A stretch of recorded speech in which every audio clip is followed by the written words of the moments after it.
Hi Chinkers! For today's episode of Chinky Bakes, papakita ko sa inyo kung paano ko ginawa yung cake order ko this weekend. So nagsimula ako by preparing and baking our chocolate moist cake. And itong recipe natin ng chocolate moist cake is meron na tayo sa ating previous post, so ilalagay ko na lang yung link sa ating description box. Usually kapag may mga cake orders ako, a day before ko siya pine-prepare, or if fresh man siya, morning ko siya i-bake and in the afternoon dun ko siya i-assemble. Kailangan talaga ahead ang preparation kasi itong gagawin natin is tall cake, so kinakailangan maging sturdy yung pinaka-base natin cake. By freezing them, it will make it sturdy enough. And by the way, for the frosting or icing of our cake, I'll be using ACC whipping cream. And ito ang aking recent discovery.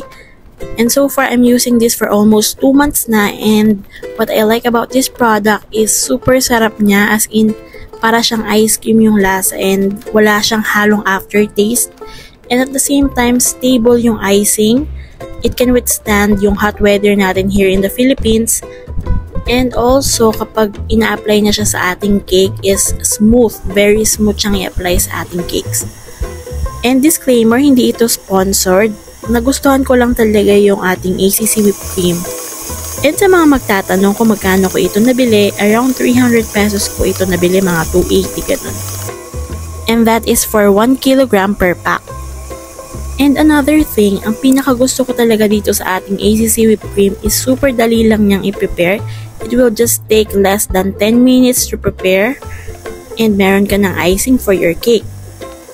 So saan ka pa, diba? Kaya I decided na ito na talaga yung official na gamitin kong icing for my cakes.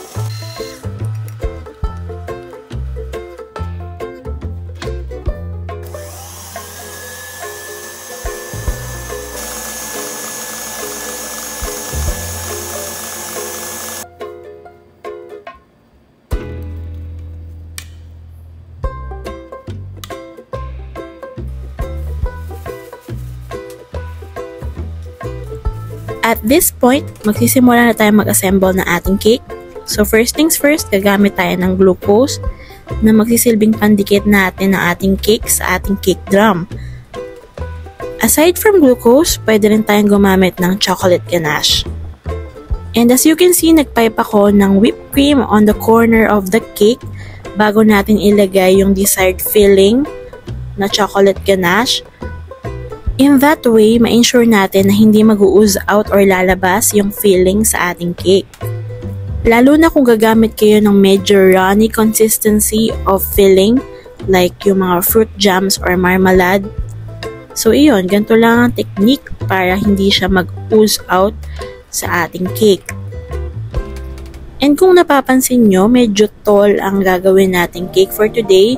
So approximate height niya is 8 inches. And here are tips na maibibigay ko in making tall cakes like this. So first, we need to freeze our cakes, especially kung moist cake yung gagamitin natin.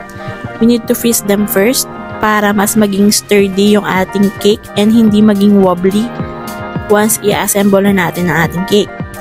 And second, kinakailangan natin gumamit or mag-insert ng wooden dowels inside in the middle of our cake. And ito na, we're starting to frost the cake with ACC whipped cream. So as you can see, gumagamit ako ng piping bag para mas even ang pag-a-apply ng ating icing bago ko siya gagamitin ng ating offset spatula. Nasa sa inyo naman kung ano yung gamay nyo ng gamiting pampakinis na icing. Pero sa akin, masanay ako na una muna sisimulan ko with an offset spatula and next with a dough cutter. And importante na gumamit tayo ng turntable para mas mapadali ang pagpapakinis ng ating cake. So in making cakes talaga, kinakailangan paunti-unti tayo mag-invest ng mga gamit. And I remember na itong wooden turntable na ito is a gift from my mom, mga 2011 pa, year 2011 pa siya naibigay sa akin. So may sentimental value talaga itong turntable na ito. And ang nakakatuwa dito, napakatibay niya, hanggang ngayon nagagamit ko pa rin. At ito nga pala yung design ng cake na gagawin natin for today.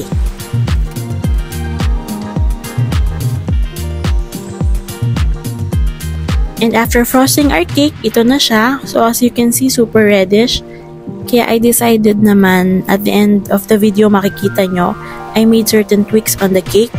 Nag-apply ako ng konting white elements na frosting. And I made certain changes sa mga design na ating cake. So makikita nyo yan at the end of the video. And finally, ito na ang final look ng ating cake for today's video. And I hope you like it as much as I love making it. Salamat guys for watching. And I hope you keep on supporting my channel, Chinky Lies. God bless everyone!